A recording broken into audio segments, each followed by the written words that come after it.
see you all. Before I introduce the speaker of today, Soumya, I want to acknowledge that we participate today from traditional territories of the neutral Anishinaabe and Haudenosaunee peoples. Our main campus is situated on the Holman Tract, probably know, the land grant that includes 6 miles on the east side of the Brand River, the watershed in between work and live. But first, WaterTalk, we're very happy to have Soumya here. She's a world-renowned economist working since 2022 for the World Bank, and she's going to talk today with us, going to take us through some of the work that she has done on groundwater use in South Asia. So as mentioned, she's a senior economist at the World Bank Environment Department, and before joining the World Bank in 2022, she was many years, since 2011, I believe, at one of the CGIR centers, the International Water Management Institute in Delhi, in India. She obtained a degree from Duke University in 2011 in environmental and development economics, and her work focuses on environment and development economics in Asia and Africa using microeconometrics, program evaluation, and market valuation. The work examines topics related to water, land, food, energy, and forest, and a lot of that will also come back in the presentation. Her research contributes to understanding vulnerability faced by the poor and has been used by development finance institutes and governments to inform government policy and adaptively course-correct ongoing investments and programs. She mentors and advises early career scholars interested in using economics to look at 4 issues at the nexus of poverty and natural resource management. And you'll have an opportunity to meet and greet her after the talk when we have a working reception next door in the fishbowl afterwards. She's associate editor for the journals Agricultural Economics, World Development, and Water Resources and Economics. And she also coordinates the Committee for Women in Agricultural Economics of the International Association of Agricultural Economics. She has various academic affiliations with universities, several universities in North America. Her research has been featured in media outlets like BBC, Economist, and The Guardian. And as mentioned today, she's going to talk about branches from in South Asia. Please join me in welcoming Soumya to the meeting.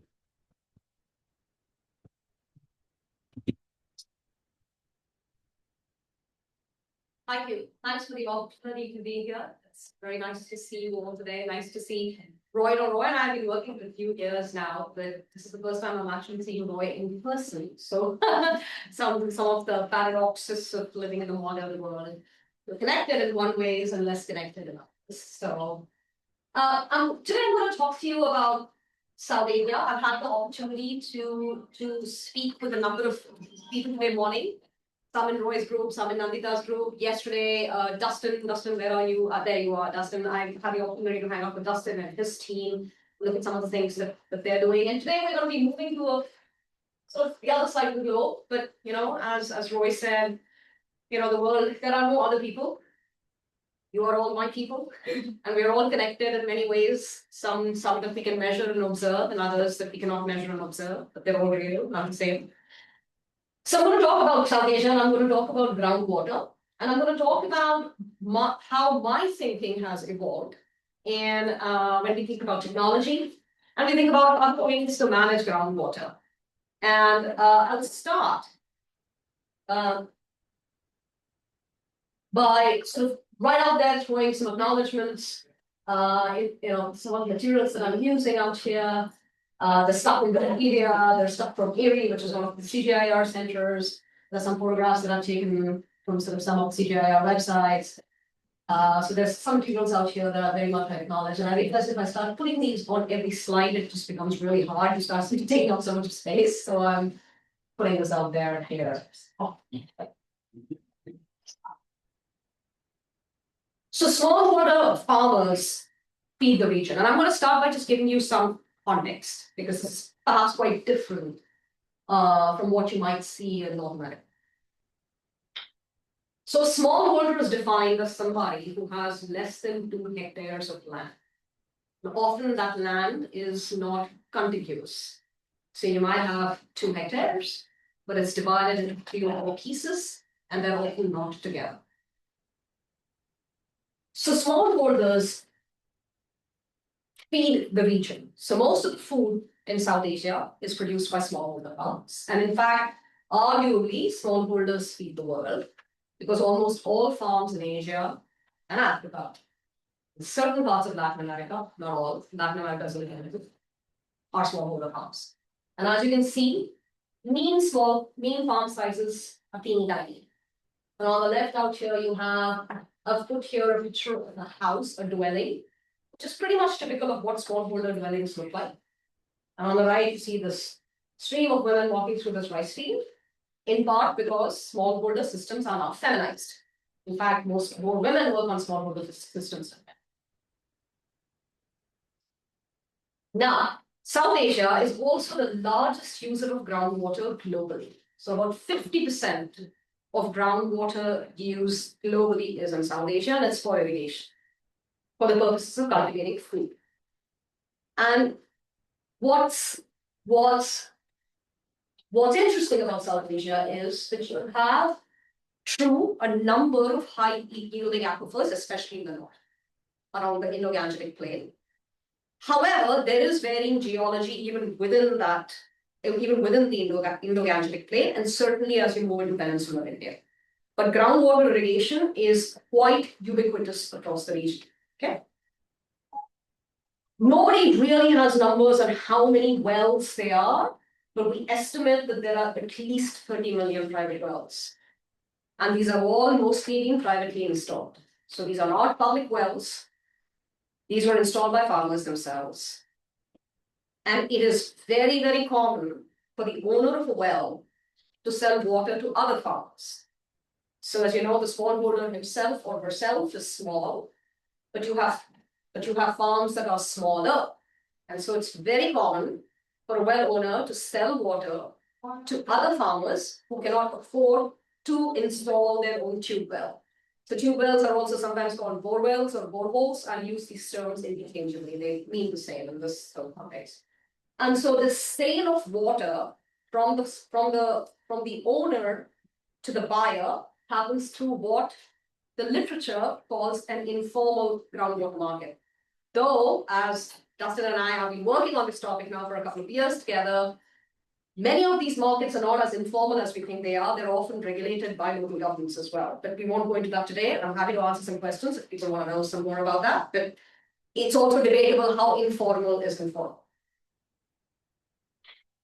Now, energy is needed to pump groundwater, right? You need some form of energy to pull this up. And the forms of energy that are dominant so far have been diesel and electricity. Now, diesel wells are typically, so I'll use diesel pumps and diesel wells interchangeably. When I say diesel wells, I mean it's a well that's powered by a diesel pump. When I say an electric well, it's a well where there is electricity coming from the grid that's powering the well, okay? Diesel wells, you will typically find them in shallower aquifers. You're not gonna, if the water depth is more than 75 meters, nobody's gonna use a diesel well. It's just too expensive to pump. Electric wells you can find in shallow and deep aquifers. And if you look at the incidence of diesel wells and electric wells, they vary. So in Nepal, 90% of all tube wells are diesel powered. And in India, 76% of all wells are powered by electricity. Okay. Most of the irrigation, as you see, is you pull the water out, you flood. So just to give you a sense of what the cropping systems look like, wheat and rice are the dominant cereals. But there's also production of lentils and vegetables, fruits, but most smallholders will generally cultivate some staple, which will often be wheat or rice. And wheat's usually cultivated in the winter, rice is cultivated in the summer. In some parts of India, you do 3 seasons of rice, that's in the east. You can cultivate rice throughout the year because the climate and the geology allows you to do that. Now, access to energy is really important, simply because it influences how expensive it is to irrigate. And that access to energy will affect your income. It will also affect your yield. So typically, what we notice is that if you are using a tube well that is powered by diesel, you are likely to cultivate smaller areas. Your yield is likely to be a bit lower. Your incomes are likely to be a little lower. Simply because in India, Bangladesh, and Nepal, the price of diesel is much more than the price of electricity. right? So in simple production economics, costs will affect what you make. Now, energy and water are subsidized, heavily subsidized. And by energy here we mean electricity. Electricity is heavily subsidized. Water is never priced. And they're both largely unmetered. So groundwater is never priced. So you will never see an explicit charge on water itself. Constantly, you will never see a water meter. So we have no idea when a farmer irrigates their field, how much water, how many cubic meters of water or acre feet of water is flowing around there. We do not know that. Now, if you are using a tube well that's powered by diesel, there will never be an energy meter, simply because diesel is privately purchased by farmers. So you go to the market, you buy 1 can of diesel, you have some sense of this can of diesel will power my diesel pump for so many hours, and you purchase it and you use it, and that's about it. When it comes to electricity, if you're using a tube well that's powered by electricity, there is tremendous variation in whether it's metered, and if it's metered, whether it is priced, and if it is priced, how it is priced. But in general, the incidence of metering is extremely low. So for example, we estimate that only 27% of all electric wells in India are metered at all. In Pakistan, there are 33 unmetered electric wells for every metered electric well. So in short, we have very poor information on how much water is flowing around, and fairly noisy estimates on how much electricity is being used. That's what you want to take away from all this, okay?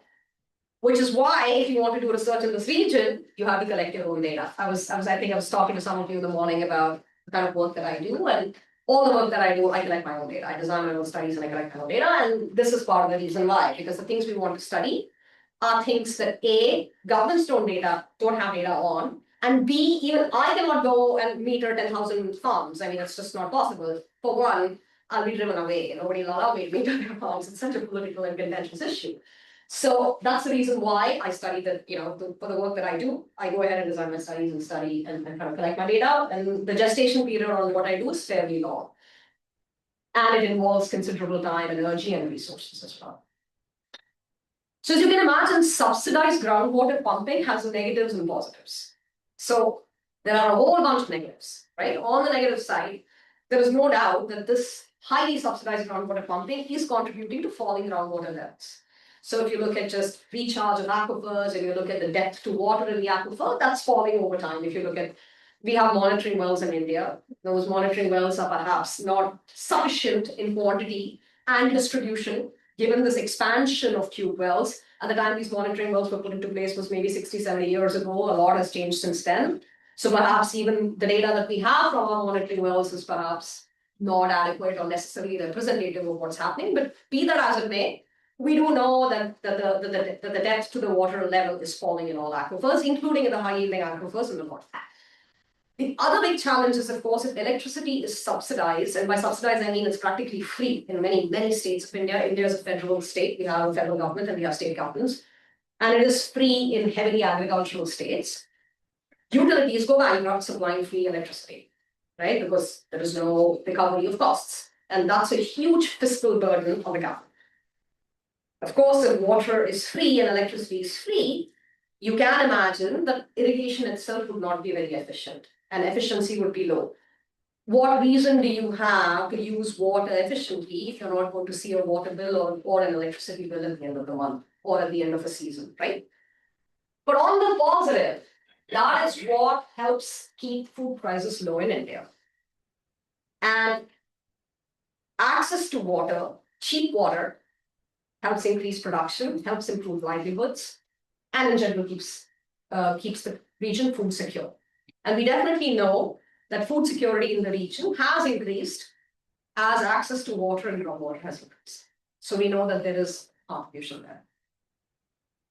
Now, in an ideal world, what would governments like to do, right? We would like to have the best of everything, right? We would love to reduce the bankruptcy of electric utilities, right? Because how do we just stop supplying free electricity, which we know the farmers need, but which is such a big fiscal burden? You would love to improve irrigation efficiency. Why should you be using twice the amount of water to cultivate 1 acre of rice if you can do it with less. We would love to reduce pressure on groundwater resources, right? By which I mean, notice I don't use the word sustainability. It's very deliberately I don't use that word sustainability because I don't quite understand operationally what that means here. But in general, we would like to slow down extraction. I think that's something that I think is fairly easy to understand. But we also don't want to make smallholder farmers who are very poor and who produce food for all of us any worse off. And we certainly don't want to increase food prices. Now, how do you manage this problem? Now, economists, but before I get into that, this sort of explains to you what's going on. So on the left-hand side, we have, this is official statistics collected from the governments. This is essentially plotting the share of agriculture in GDP over year.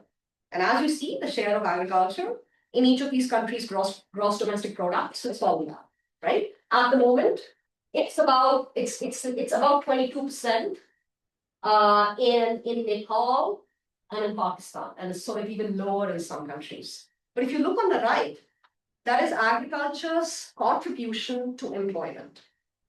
And that is extremely high. In Nepal, it's almost 70%, right? And in the country with the lowest, which is Sri Lanka, that's still 35%.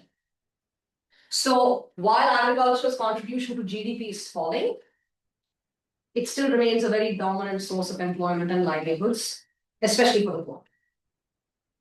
So right there is the conflict. Along with the fact that agriculture is feminized and farm size is falling. So we know from labor statistics that 63% of the agricultural workforce in India is female, going as high as 70% in Nepal, 65% in Pakistan, 50%. So not only are the poor farming, poor women are farming. Right? That's kind of what's going on, right? And we know that reducing groundwater pumping subsidies, which means either I price groundwater or I reduce subsidies on energy, right? It will definitely reduce livelihoods and increase prices for the poor. So what do I do in this context, right? Pricing is going to be a hard thing to achieve, in part because policy is not Markovian. If you had a history of providing subsidized inputs in a context where the poor still continue to farm, removing that is really hard and often messy, including economically messy, not just politically messy. So what do you do in this context? What are your policy levers? What options do you have when you can't really increase prices, right? And remember, we don't have meters. So it's really hard to put any quantity restrictions on people either. So what do you do out there? There are three approaches that governments are looking at largely in the policy space. One, could we increase and increase the use of new technologies? So these are technologies that are alternate ways of cultivating rice. So that's DSR, which is directly seeded rice, and AWD, which is alternative wet and drying. So there are different ways of cultivating rice. I'll say a few words on what each of these are. And of course, there's drip irrigation, which many of you must be familiar with, right? Which is especially useful for high value products like fruits and vegetables. The other one is sort of saying, well, if I can't remove the subsidy on energy, can I reward good behaviors instead? And in economics, a way to think about that is to say, let me introduce an opportunity cost on pumping. So when the farmer pumps to irrigate, they're pumping to irrigate so that they can cultivate. Can we make sure that they earn some money even if they don't pump? That's the idea. And I'll go into details on what those programs look like. And then finally, there is this whole, again, it's a technological transformation, which is essentially, since our utilities are going bankrupt, can we change the nature of the subsidy itself? So rather than subsidizing energy in perpetuity, can we instead transition farmers to solar irrigation? Because that changes the subsidy from a perpetual subsidy on tariffs, on electricity prices, to a once in 20 years capital cost subsidy on equipment. right? So that's called repurposing and subsidy. So those are the three things that I'm going to talk about today. And I think these are the three things that are largely in the bucket of things that governments are thinking about, because this is sort of the feasible set of things to consider. So first I'm going to talk about new irrigation technologies, and for those who want more details, you can look at a recent paper that's just come out that sort of offers much more nuance and insight than what I may be able to do in this talk. So let me first talk about drip irrigation. So for those of you who don't know what it is, it's essentially a way of delivering pressurized water to the roots of the plant. Traditionally, you flood the field. And when you flood the field, there's a lot of evaporation. So you end up dumping a lot of water into the field, way more than what the crop requires, simply to get that crop water requirement into the roots of the plant. So what drip irrigation does is there are these pipes that run through the field. They deliver pressurized water to the roots of the plant. Many of these pipes run just under the surface of the soil. It reduces evaporation. So you have to pull out far less water to get the water the plant needs, right? But notice what drip irrigation also does. If you are using drip irrigation, you're also going to save on energy, right? Because if I have to pump out a lot of water, I'm using a lot of energy. Now I have to pump out less water. So not only am I pulling out less water, I'm also in principle using less energy. That's what's going on. Yeah. So what does drip irrigation do? It definitely improves the efficiency of high value crops. So if you are, by have a high value crop, we mean things like vegetables, or we mean things like fruit trees. Drip irrigation doesn't, unfortunately, I mean, you could cultivate wheat and rice using drip irrigation in principle, but it's cumbersome and messy and requires a fair amount of labor to lay the drip lines. And then when the field is harvested, you remove all the drip lines, and perennials are generally not drip irrigation is not necessarily good for perennials, but it works well for other varieties. So because you have to pull less water in and you deliver it to the roots of the plant, irrigation efficiency definitely goes up, without question. However, drip creates what we call the Jevons paradox in the irrigation literature. In the economics literature, we sort of sometimes call it a rebound effect, or it's called extensive margin adjustments because of improvements in efficiency of the intensive margin. So depending upon who's there in the room, they all mean exactly the same thing. And this is what happens. Because you end up saving a lot on energy the minute you move to drip, you can essentially afford to cultivate more land. So far lesser energy is needed for the same piece of land. Now I can add more land. And so what ends up happening with drip is that even though you use less water per unit land or apply less water per unit land, you typically tend to expand land under cultivation. So you use water more efficiently, but you also apply more water. And that's what we mean by a rebound effect. And this is a very well documented paradox in sort of resource use, that efficiency improvements often make you actually increase production. You just get more efficient at producing more. And we see this in firms too. So if you look at cement firms, if you look at other kinds of companies, the minute they get more efficient, they also just expand actually. And that's exactly what we see here. We knew that this was the case from the literature. Recently, there has been this nice causal study that comes out of Andhra Pradesh. It was a randomized controlled trial in development economics. RCTs are often regarded to be all sorts of the gold standard. RCTs can be useful to make a point. One can make the point in other ways too. It doesn't have to be an RCT, but this was a randomized controlled trial where drip irrigation was randomly assigned to farmers to look at exactly what happens when they adopt them. And sure enough, what that study finds is adoption. Yeah, farmers improve, incomes grow up, great. Farmers produce more, excellent. Farmers increase area under cultivation. They apply more water more efficiently. And they also actually sell more water to people who are buying water from them simply because you save on energy. So all good things from a GDP livelihoods perspective, but if you're trying to get people to extract less groundwater, maybe not so much. Right? So the question then becomes, should we be bundling, if we are going to spread drip irrigation, should we be bundling them with prices? So should we also introduce prices on water? Or should we be just putting land moratoriums, which means that if you adopt drip irrigation, you cannot expand land. You cannot really go beyond the boundaries of what you're already doing.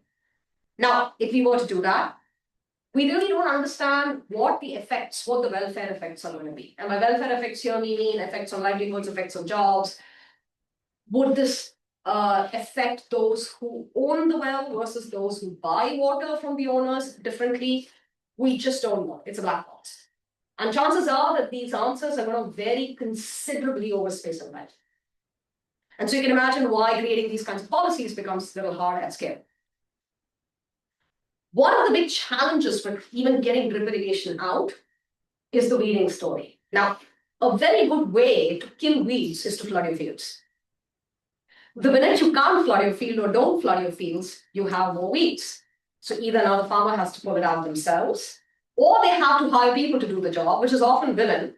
And weeding is a tedious, laborious, difficult job. You're squatting in the hot sun in the middle of the field in the middle of the day, pulling these weeds out. So again, there are different kinds of considerations to consider if one's objective is not just water, but is also thinking about welfare and well-being and quality of life. So it sort of opens up this box of issues, but it also provides really interesting opportunities to do some empirical research. Yeah. So this is a technology called alternate wet and dry. Now, just to tell you what the technology looks like, generally this is used specifically for rice. It's used for rice cultivation. Now, typically the way you cultivate rice is you transplant the seedling from a nursery into the field. And when you transplant, before you transplant, you flood the field. And you keep the field pretty much flooded. And once the crop reaches a certain height, you irrigate every few days and you flood. The good thing about rice is you can apply as much water as you want to it. More water doesn't hurt rice. Less water might, but more water doesn't, right? So what alternate wet and drying is essentially says that you don't need to keep your field continuously flooded. You flood it intervals. And it's generally a 7 to 10 day interval, but that can vary depending upon soil quality, slope of land, rainfall, what the humidity and the temperature of that year has been. There's a bunch of reasons, there's actually a fair amount of variation in what that optimal period between interventions could be. But you flood the field at those interventions and you know when to flood because essentially when you flood, the water covers the entire pipe.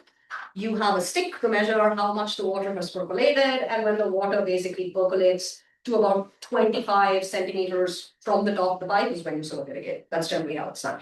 It's a cheap, simple PVC pipe. There's nothing fancy about this, right? So it's a simple pipe that anybody can do. I mean, if you have a length of pipe that you can measure and put in your field, you can do it. You don't need it. So there's been studies on alternate wet and dry. Most of these studies come from agronomic plots. So agronomic trials are highly controlled plots, where a scientist is working in close collaboration with a farmer, literally holding their hand every step of the way. A lot of these studies are not causal.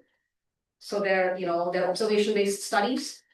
And these studies certainly show that you can achieve significant reductions in applications of water and keep the yield the same.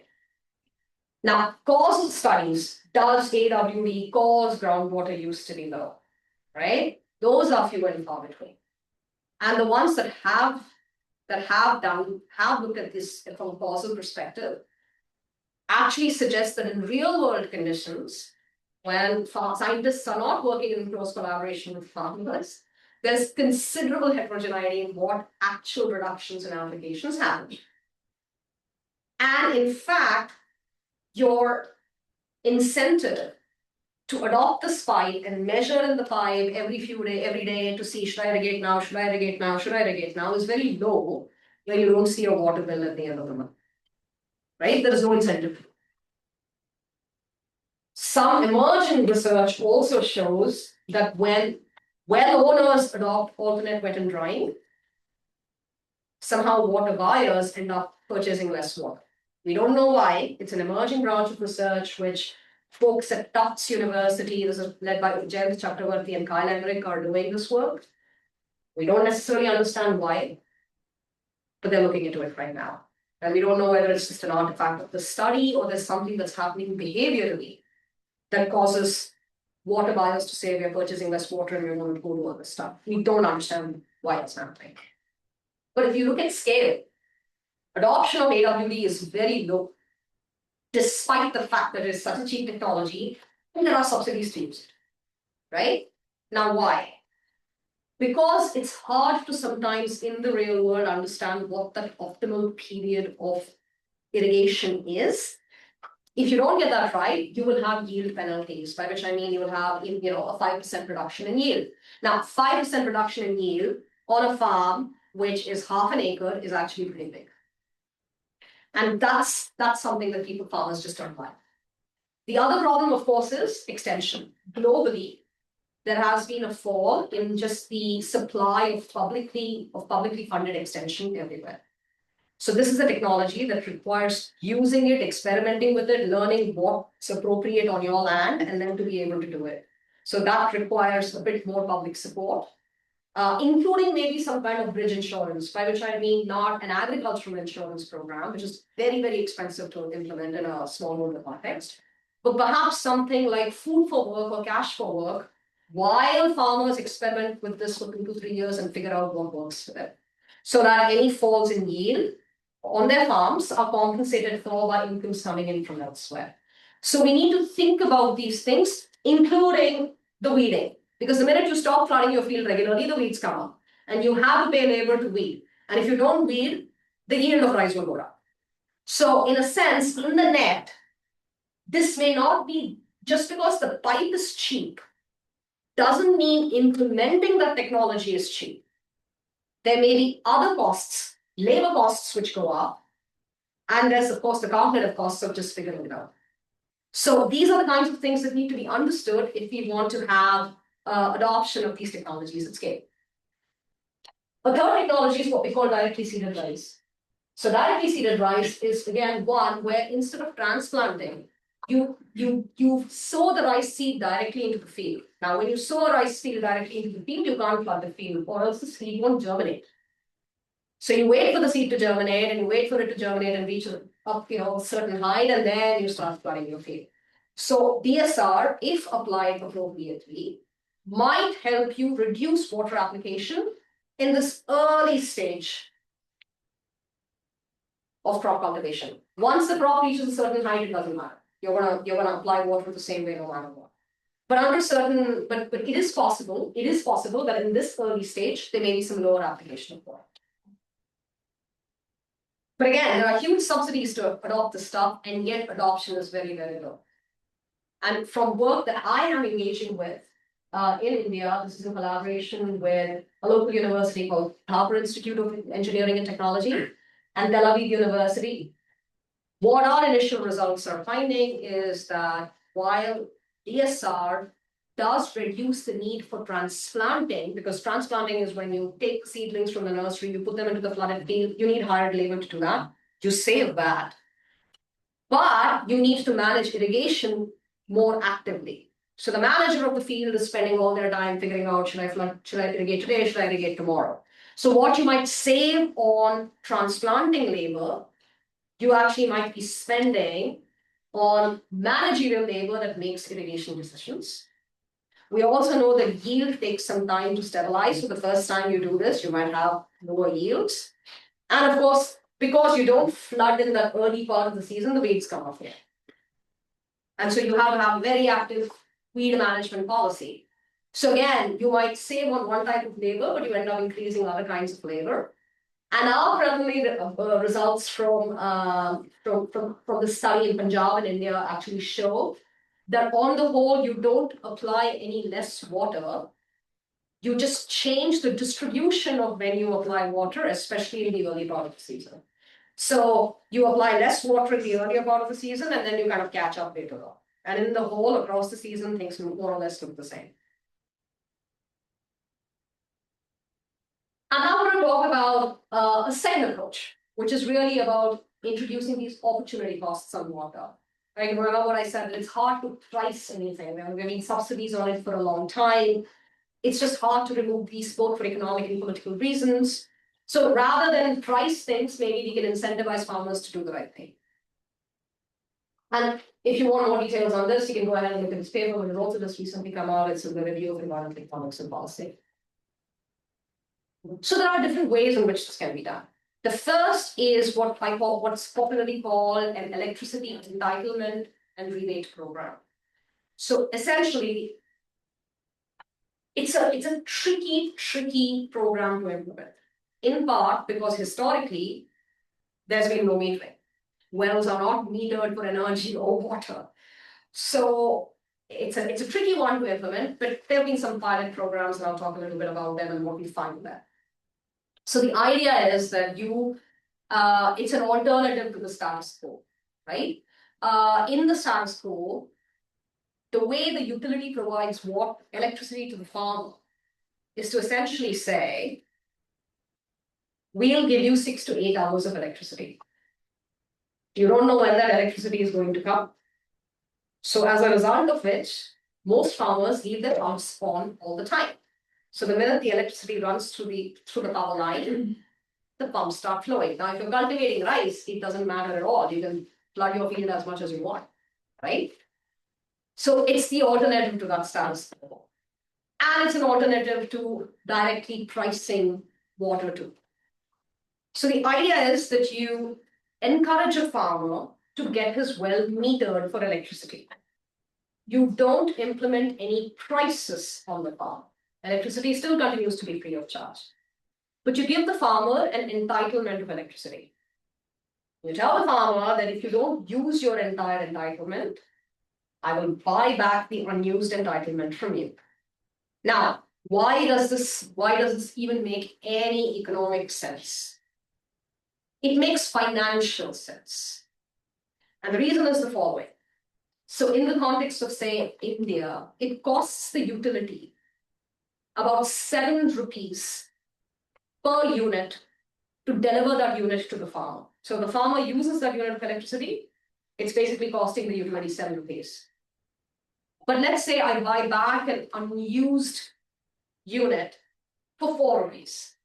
So technically, the farmer uses that utility or I buy it back. So if I buy it back, then I quote unquote save on 7. This is an accounting thing. It's not an economic thing, if you notice, right? This makes financial and accounting sense, not necessarily economic sense. But be that as it may, if you do want to reduce the losses of the utility, it does make sense. Not necessarily from a larger economic perspective of how we think about opportunity costs, etc., but from the perspective of definitely reducing the burden on the utility, it makes sense. The utility will still make losses, but you will reduce your losses. That's the idea. Okay? So there are 3 pilot studies that have been implemented. And what we find is that the presence or the absence of these informal groundwater markets that I talked about, where well owners sell water to water buyers, seems to determine whether these schemes work or not in the pilot setting. Now, if you were to talk about scaling these things up, a lot more things come into play. First, designing these schemes, as you can imagine, is not trivial. Now, in an environment where there has historically been no metering on individual wells, how do I know what entitlement to set? And even assuming I did know what entitlement to set, it's probably not the amount that the farmer has been using, right? Because anyway, electricity is free. You keep your pump on all the time. The minute that electric line is alive, the pump keeps running. So technically, you've been running your pump for as many hours as there was electricity. So your historical use is not a good benchmark in this particular case. But be that as it may, it's just impossible to really even know what that actual use is. And so that lack of historic well data makes it extremely hard to get these right. So very often, what you have is you set entitlements to be much larger than what they actually should be. So there is not necessarily any changes in behaviors, but you just have way more units and you just sell them back. It's what economists call infra-marginal payments, not intra-marginal payments. Intra-marginal is this is an infra-marginal payment. And of course, what we found in pilot settings is if you are implementing this kind of scheme in an area where there are many well owners who sell water to water buyers, it's not clear what the scheme does. For one, we don't seem to see changes in behaviors of well owners. And anecdotally, it seems that it might be driving the price at which the well owner sells water to the farmer higher. Simply because now the well owner has an alternative, right? I can go sell electricity back to the grid. I don't know how to sell it to you. Now I have an option to sell this electricity back, so you need to pay me a bit more. So again, how does welfare change? How does the distribution of this economic surplus change between well owners and buyers? We don't understand. And we need to really understand this. So there's 3 pieces of work on this so far. The first was done by Ram Fishman. This is in 2016. It's in Gujarat. Then Roy Archesman and I have this paper, that's the Mitra et al. Paper, which looks at this same scheme in Punjab. And then there's a third paper which is in process right now with and this is being led by Nick Hegarty, who's in Montana, and that's in Gujarat as well. Now, in Nick's case and in our case, there are no informal groundwater markets, so we do find some reductions in pumping behaviors. However, we are very careful about what this might mean at scale, simply because implementing this kind of thing at scale is very tedious, given the fact that you just don't have this kind of data. And again, in the grand scheme of things, how much is it actually going to change the fate of the apple? Well, we just don't know. I mean, we just don't understand that. We don't know what that means. So the informal groundwater market seems to have a really important role to play in developing the efficacy of these programs and what these programs might do. And we know that informal groundwater, and I'll talk about that in a minute, informal groundwater markets are rather ubiquitous, but are very poorly documented in data. And so there is a real risk of implementing these programs, either in places where it simply won't make any effect. So we've spent a lot of time and energy trying to get something up and going, which really is not suited for this geography, or it might lead to all kinds of unintended consequences. Oh.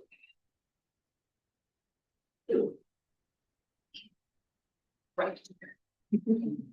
Technology. And the last piece I'm going to talk about is going solar. So what does solar do for you, right? I don't, as a regulator, as a government, as a policymaker, let me just provide a one-time capital cost subsidy to my farm, rather than just subsidizing electricity for cheating. So let me translate the farmer from electric pumping to solar. That's the point. And so if you want to know more about going solar and why one needs to be cautious about this approach, go and read our paper, which also came out last year. So this is a sort of a picture of a solar pump. You can see this is a big panel. That's the pump. This panel powers the pump and pulls water out. So this is an example of what we call off-grid solar, right? So this is an example where these panels or these pumps are not connected to the electric grid. This is the most common way of expanding solar irrigation in South Asia and indeed even in Africa, simply because the engineering of this is relatively less complex than other options for going solar. And there are other options to go solar as well. So what you just saw, that picture, that's an example of what I call a standalone, what the literature calls a standalone solar pump. These standalone solar pumps can be for an individual farm. What you saw in that picture is for an individual farm. Many studies have looked into what these kinds of things do, what are the impacts of these kinds of pumps on farmer livelihoods, etc. Typically, farmer gets the pump. It leads to more production. It increases yields, increases areas under cultivation, increases incomes, and more water will be extracted. Now, that's not surprising.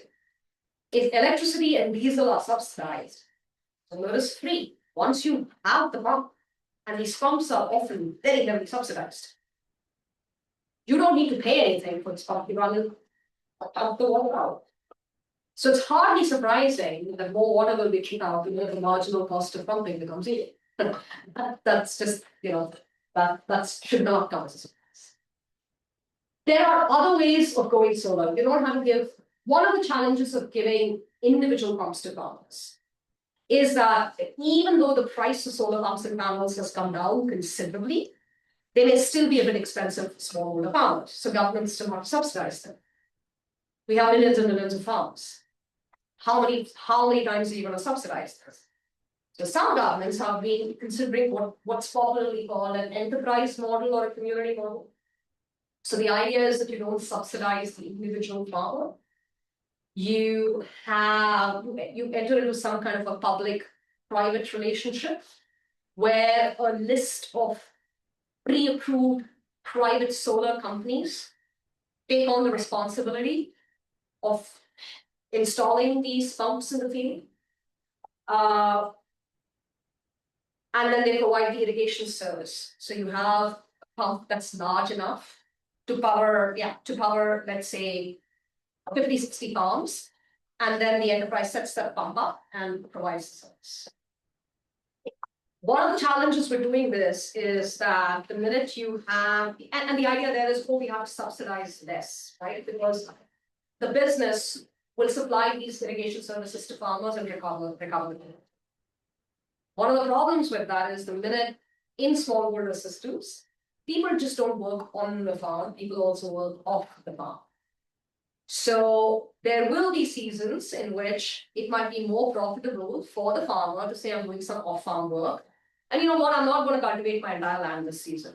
So the minute that happens, and the minute enough farmers around that enterprise do so, the enterprise doesn't even break even that season. So if you think about it, the effective subsidy may probably be larger than what you think. And we don't know how much larger it is, but that's a very practical problem in development implementation level. The other way to do this is to connect pumps to the grid. So the whole idea is, this is what we call, these are off-grid and these are on-grid. So the idea is that your pump is powered by the electric grid. I have panels on my field. The panels produce solar energy and evacuate it into the grid, and I'm net metered. And I pay for the difference between what I consume versus what I produce. And the prices on what I consume versus what I produce are a little different. That's how you incentivize farmers to do this, right? The engineering of this is pretty complex. The grid needs to be in damn good shape to accept millions of pumps putting energy into the grid. Sometimes they may be net drawing out, sometimes they may be net evacuation. So the engineering is complex. It's a complex thing to do. And it's not quite clear whether doing that would actually enable, the idea is, I can even make energy if I don't pump. Now, if that's the case, that could happen, but you would have to price, you would have to essentially price the tariff at which electricity is bought into the grid to be very, very high. And that's going to be, and there's a ceiling, there's a natural mathematical ceiling on how high that can be. Why would the utility pay you 10 rupees per unit when you sell electricity, when it only costs them 7 rupees per unit to supply it to? So naturally, there is an upper bound on what the utility can do, apart from the complex engineering. And so what we're finding from this body of work on solar irrigation is that because there is this thing that it's renewable energy, carbon offsets, it's renewable, we're mitigating, right? The one thing that we actually find is that in most of these cases, we don't see any displacement of fossil fuel pumps. So people who get these standalone pumps, they use the standalone solar pump and they add it to the electric pump or the diesel pump that they were using earlier. So you've got to be a little cautious about pegging these kinds of programs into carbon credit programs. It's potentially a bad market. And so all of this gives rise to a tremendous sort of, it's all of this is to say that it's a great opportunity for lots of research and lots of empirical research in different places. The one thing is to really understand the informal groundwater markets. Where are they? How ubiquitous are they? How do contracts come about between those who sell water and those who buy water? What are the impacts on water sellers and water buyers the minute you bring in each of these kinds of interventions in? So those interventions could be around opportunity costs, rewarding good behaviors. Those could be around efficient irrigation technologies like introducing DSR or AWD. Or it could be around these kinds of entitlement and rebate schemes that we thought. So there, right there at the bottom is an example of what an informal groundwater market looks like. So you see here, this little dot, that's the well. And that well is essentially supplying water in all these fields where you see the blue line. I've borrowed this from Kyle and Jen's paper because I thought it was a really good visualization of water. It's actually Bangladesh. of what a market looks like. But it's really understanding this nexus of economic and social relationships between buyers and sellers, and how the introduction of technologies or these ways to incentivize lesser abstraction affects what the well owner does and what the water buyers do. And that's paramount and key to understanding. The other big piece of research to think about is, why does subsidized technology not get adopted? Right? Is it uninsured risk? Takes time to figure it out. Yields will fall. People don't like it. What do we need to do in the interim period? Heterogeneity. By which I mean, okay, AWD, you need to use it every 7 days. Is it really 7 days, or it could be as low as 4 to as high as 12? And where do you lie between the 4 and the 12? How does that vary across space and time? Labor. Some technologies make you save one type of labor, but does it actually increase other kinds of labor? And in the net, are you paying more, are you paying less, or is it just more tedious? And then finally, prices themselves. Why would you adopt technologies if you don't get a bill at the end? What incentivizes people to do that? Lots of incentives and there's lots of scope to improve data and the use of methods in looking at these issues. So there's tremendous improvements that we could be making in the kinds of data that we collect in agricultural census and samples as well. So for example, India has a minor irrigation census, which really looks at, you use a tube well, but nobody asks, do you sell water, do you buy water? So even simple yes or no questions can help us understand that this is a census that gets implemented across the entire country of 1.4 billion people. So even understanding a simple yes and no could be very effective in understanding how widespread these markets are, right? There's lots of experimental methods like randomized controlled trials, varying something experimentally. Roy does a lot of choice experiments, which can often be extremely helpful in terms of understanding how people trade off different kinds of risks. But there are also non-experimental methods, which is just observational, driven by really good data, kind of work that Dustin and others do, which can be very insightful in understanding processes and why people do what they do and what motivates them, what are the knowledge gaps, etc. And again, when it comes to thinking about, how large should these studies be, these empirical studies be, there's role for large samples. So if you want to give an advice on what should be done in policy, you need very large samples because you need heterogeneity. Because the bane of policy is heterogeneity. When there's so much heterogeneity in a system, average results mask the distribution around the average. So we need to understand those distributions as well. But if your budgets allow you for small samples, a great thing is to study failure. Like, why do things fail? Failure is surprisingly universal. If things fail for a reason here, if this reason holds elsewhere, it's not fair. I have yet to see that being violated. So if your budgets allow you for smaller studies, think about, what's a good idea on paper, why did it not work? That's often actually very insightful. And finally, I'll end with making a call for systems thinking, thinking about not just the reaction between A and the sort of response between A and B, but the fact that a change in A can lead to all these other knockout effects. Managing expectations, can we really hope for one policy change or one change to create all good things everywhere? From economic theory, we know that's not necessarily true. There's an old rule in economics called the Dinbergen rule, which is, if you have one problem, if you have 5 problems, you need at least 5 solutions. Chances are you need 20 to create or to fix those 5, because you probably need more than one solution for one problem. And very importantly, avoiding bad logins, because those become extremely hard to course correct. I'll end there. Thank you very much.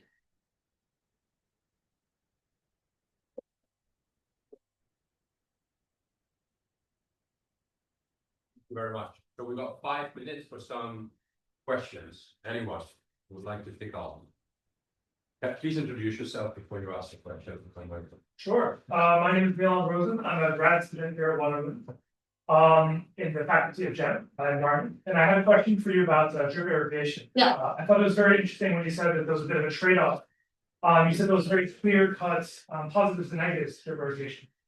And I wanted to ask you if there were potentially any ways to predict and then mitigate those negatives. So for example, you said that although the efficiency shoots up, we can definitely expect farmers to then increase their production. Yeah. But India is a massive country. Yeah. But also at the same time, it's a very agricultural country. Yeah. So I was wondering, in areas where, for example, there's not a lot of available farmland, potentially there's so many farms that there isn't any room to expand. Yeah.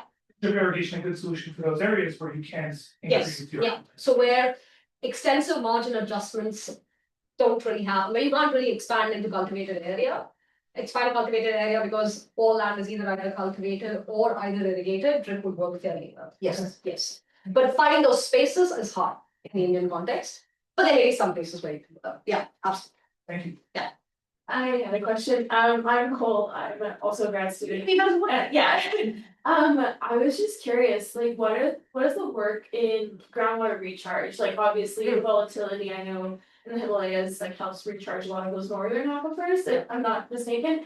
And so I was just curious, like, yes, like it's continuously like being depleted, but with time, like, has there been like aquifer recharge in consideration or like? So I think I am not the hydrogeologist, so I'm the wrong person to ask. But in general, as I understand it, it was always thought that the north, the Indo-Gangetic Plain, it's the whole sandbox aquifer. The idea that it rains and it will all percolate and recharge. And you have harder peninsula, like harder water and sort of rock aquifer, just hard rock aquifers in the peninsula, where the hydrogeology is different. What we now understand, so there's a gentleman called Abhijit Mukherjee who does a lot of work. He's at IIT Delhi and he does fantastic work, and he's probably India's most well-known hydrogeologist who really studies these processes. What we now know is that even that sandbox aquifer in the north it doesn't quite work the way we think it does. And he's been talking about the fact that if you actually look at recharge patterns in the net, so yes, you have depletion, you have recharge, yes, these aquifers do recharge, but over time, if you just look at that depth to water, it is in the net falling. Mm-hmm. So in a sense, that's what's happening pretty much everywhere. And of course, others have done this. NASA has done work on this. I mean, there's a whole bunch of global groundwater studies. That resolution is sort of it's going off the gray satellite. So you have to look at it across much larger geographies. But in general, I think it's fair to say that depth to water level is falling, which also affects pumping, right? The more water levels fall, the more energy you need to pump this water out. So in effect, as you use more water and as the depth falls, you're using more energy, which means the burden on governments is going to be larger. So that's the challenge from the economics perspective. And of course, there's a whole hydrological challenge to it, which I'll speak less about because I'm not a hydrologist. Yeah. Yes. I'm Edward Shanovsky. I just got a quite simple question. Do you have any data on well depth and location? Because you could use, because it's not even the well depth, is the people have to drill. They have to pay for the person to drill the tube well. So if you get the data from the tube well drillers and to what depth, you could actually monitor the water consumption. That's exactly how it's done. So if you look at most of India, across most of India, if you look at people who've been farming for the last 35, 40 years, in fact, one of the big questions we ask in every agricultural survey we do, or that I do, when was the last time you lowered the depth of your well? And what people typically do is, because they anticipate this is going to happen, you drill a pretty deep well. I mean, there's a shaft, and then there's a pump at the bottom of it, a submersible pump at the bottom of the well, and you keep lowering that pump down. So that's how we know that water depths are actually falling. And in fact, hydrologists in India are following this by actually asking farmers too, simply because the monitoring wells we have are perhaps not enough for the density of wells that we have right now. So that's exactly how we know. And the groundwater boards in India, of course, put out maps annually on depth to groundwater every year. And again, if you look at the last 40 years, you see it falling everywhere. So yeah, there is data on it. Yeah, so we know that it's a problem, at least in India. Yeah. Did you consider the water quality as well? Because as the water is going down, you're deepening the well. Yeah. And we know that the deeper aquifers are saline. So you are getting saline water. Yeah. That affect the irrigation. Yeah. So do we have? It's a great question. I haven't looked at it, but there is no doubt that this is going to become a bigger problem than it is at the moment. So far, for one, generally we tend to talk about drinking water and agricultural water in fairly separate contexts. There may very well come a time where actually particularly as peri-urban areas expand, where the same water sources have to now be used for multiple uses. And this issue is going to become really important because in the extreme, something might be bad enough that it's not suitable for use either in agriculture or in water or for drinking. But in the interim, you may run into a situation where you have water that you could use for agriculture or for peri-urban agriculture, particularly in principle, but you can't use it for drinking and ammonia. So I think it's a great question. It's not something that I have looked into myself, but it's unquestionably going to be a problem. We're going to stop here. Because it's really time to stop. There's an opportunity to meet and greet Soumya next door in the fishbowl, so we can all swim there together. Let's give her another round of applause.